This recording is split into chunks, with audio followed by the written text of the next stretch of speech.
Cordiais saudações, meu nome é Fernando e bem-vindos ao meu canal. E para alegria de alguns amigos, né, vou falar de falácia e falácia ad hominem, né, vou dar um exemplo, aliás, a capa deste vídeo é uma discussão, um debate entre um protestante e, ao que parece, um ateu ou um descrente, um sujeito que não acredita na Bíblia. É porque a Bíblia fala de incesto, fala de pessoas que morreram sem culpa, de animais que morreram, que foram castigados sem alguma razão aparente, enfim. E no debate, né, essa pessoa, esse descrente, ele queria mostrar, tipo, olha o absurdo de se acreditar num livro desses, né, que fala de incesto, que fala da morte de pessoas inocentes, de animais que são mortos sem alguma razão, sabe? E ele quis pontuar essas coisas, né? Esse era ou melhor, esses eram os argumentos que ele apresentou para mostrar que realmente, né, a inspiração... Desculpa. Então, que a inspiração da Bíblia, né, não é uma coisa para ser acreditada. Então, o que ele queria, talvez, criticar é a doutrina da inspiração plenária, verbal e linear das Escrituras, que é uma doutrina protestante, né, uma doutrina de igrejas fundamentalistas. Então, as igrejas, né, as comunidades fundamentalistas acreditam na inspiração plenária, verbal e linear das Escrituras, tá? E o que é essa inspiração plenária? O que é essa tal de inspiração verbal e o que é essa inspiração linear? Então, vamos falar delas. Então, a inspiração plenária é que todos os versículos da Bíblia, desde o primeiro lá no Gênesis até o último no Apocalipse, são todos plenamente inspirados por Deus. Deus inspirou cada versículo. Então, nenhum versículo da Bíblia está errado. Todos os versículos estão certos, não contém erros, nem erros de história, nem erros de geografia, nem erros científicos, nem erros astronômicos, nem erros médicos. Tudo o que os versículos da Bíblia falam, tudo que eles dizem é a mais plena verdade. Eles não erram, eles não enganam, porque são inspirados por Deus, e sendo inspirados por Deus, tudo é verdade. Daí que muita gente, para defender a inspiração plenária do Velho Testamento, nega o heliocentrismo, afirmam o geocentrismo, afirmam que a Terra é plana, tudo isso por causa da cosmogonia lá no Gênesis. Tudo isso para defender a Bíblia. Então, eles negam a ciência, eles negam evidências para defender a inspiração plenária dos textos veterotestamentários.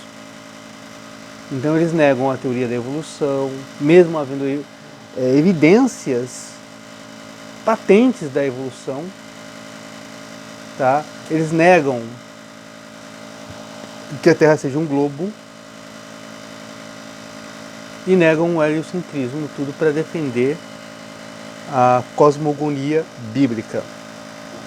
Então isso é inspiração plenária. Verbal, a inspiração verbal é que eles acreditam que Deus falou, ou falou através de uma locução interior no coração, ou falou verbalmente no ouvido do escritor, do agiógrafo, cada palavra que ele tinha que colocar no texto sagrado.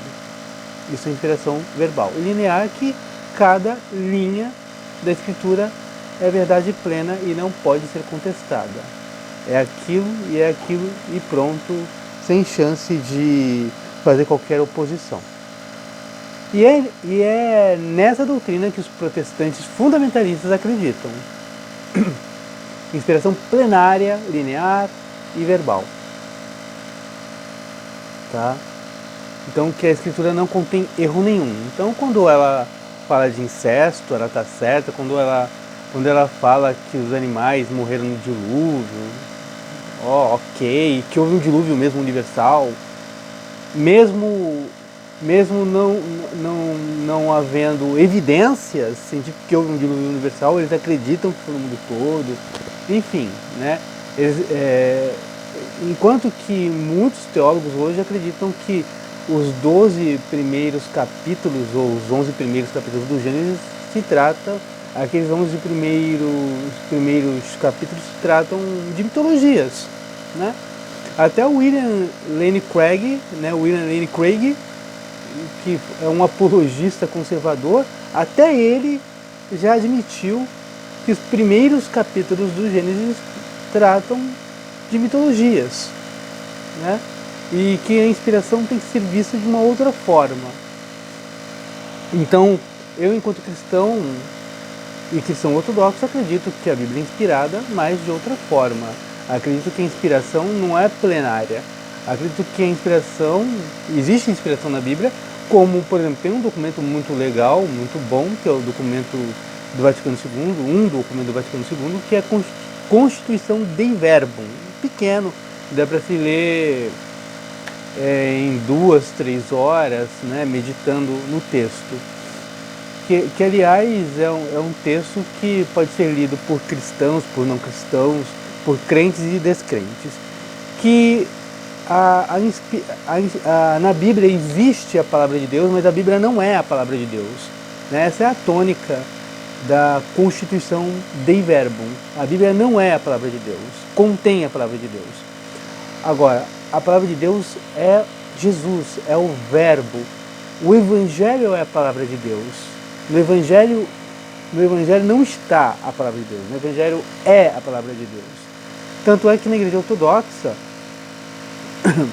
o único livro que fica sobre o altar, você não tem o Velho Testamento no altar da Igreja Ortodoxa, você não tem o Novo Testamento, você não tem as cartas de Paulo, você não tem os Atos sobre o altar. O único livro que fica dentro do altar da Igreja Ortodoxa é o Evangeliário, são os 4 evangelhos. Tá? E esse livro, ele guarda um pano chamado Antimencium, que é onde se celebra, esse pano representa o sudário, onde Jesus foi enrolado, seu corpo e tal.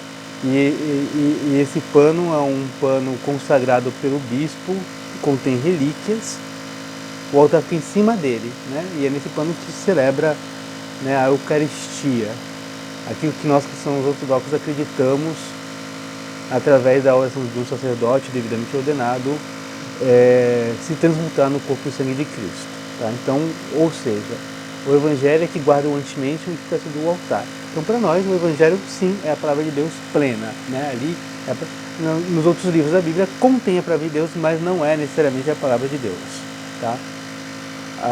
Então, o que o adversário da Bíblia queria dizer é que é ridículo acreditar que todos aqueles absurdos tenham sido ditos e queridos por Deus, né? Que os erros geográficos, que os erros históricos, que os erros científicos, que Deus tivesse abonado, que Deus tivesse ensinado aqueles erros como verdade, como verdades. Eram essas as proposições desse descrente. E como é que o apologista protestante refutou? Refutou através do ad hominem. E como eu já disse no outro vídeo, né, o ad hominem é um argumento desonesto. Ao invés de atacar o argumento, tipo, olha, ele disse que a Bíblia fala de incesto, Então você fala assim, ó, um argumentador honesto diria, a Bíblia fala do incesto, mas ó, é por isso, não é que ela está apoiando o incesto. Olha, quando a Bíblia falou lá do dilúvio, não é bem assim, você não entendeu, né? E não é que a gente realmente deseja que os animais sejam destruídos e tal. Então, ou seja, a pessoa poderia tentar, né, o argumentador protestante poderia tentar debelar os argumentos, as teses do descrente. Mas ele não fez isso. O que ele fez, ele foi desmerecer a pessoa, o descrente. Ele foi desqualificar o descrente dizendo que ele escreve errado. Então ele escreve errado, ele não sabe escrever, vai aprender a escrever, né, porque eu sou um analfabeto funcional. E aí, né, para o argumentador protestante, para o apologista protestante, né, ele ganhou o debate porque ele corrigiu os erros ortográficos do descrente, porque ele chamou o descrente de analfabeto funcional, né? Então, ao chamar o descrente de analfabeto funcional, na mente dele ele venceu o debate. Então ele refutou todas as teses. Ele refutou todas as teses do descrente. Não refutou. Na mente dele, talvez ele pense isso, mas não refutou. Existe realmente casos de incestos no Velho Testamento, morte de animais inocentes, de pessoas inocentes. Então está tudo lá. Está tudo lá. Né? Tem erros históricos, tem erros geográficos. Então, ou se acredita nessa aberração da inspiração plenária, linear e verbal, e aí não tem como se fugir desses absurdos, porque um protestante ele vai ter que negar as evidências da teoria da evolução, ele vai ter que negar o heliocentrismo, ele vai ter que negar que a Terra é um globo. Por quê? Porque tudo que a Bíblia afirma é ao contrário disso. Então ele vai ter que acreditar na Bíblia como um livro de ciência, como um livro de geografia e de história, indo contra as evidências do mundo real, por causa da inspiração plenária, verbal e linear, né? Então ele não desmontou em nada a tese do descrente, ele só apontou que o descrente teve erros ortográficos e ainda chamou o descrente de analfabeto funcional. Tudo que o descrente falou sobre a Bíblia do Velho Testamento é verdade. E aquilo não pode ser crido de forma literal. Não se pode crer que todos os erros, sejam erros éticos, sejam erros geográficos, históricos e científicos, não se pode crer naquilo como palavra de Deus. Essa era a tese dele. Entende? Então o protestante nada refutou. Né? Ele atacou a pessoa e não o argumento. Os argumentos continuaram lá. Ele só desmereceu a pessoa porque a pessoa cometeu erros ortográficos e por esses erros ortográficos, né, a pessoa foi taxada de analfabeta funcional. Ou seja, que é a pessoa que lê, escreve, mas não entende aquilo que lê, né, que é o analfabeto funcional. E assim, né, se venceu, entre aspas, o debate, né? Na verdade, ele atacou a pessoa, né?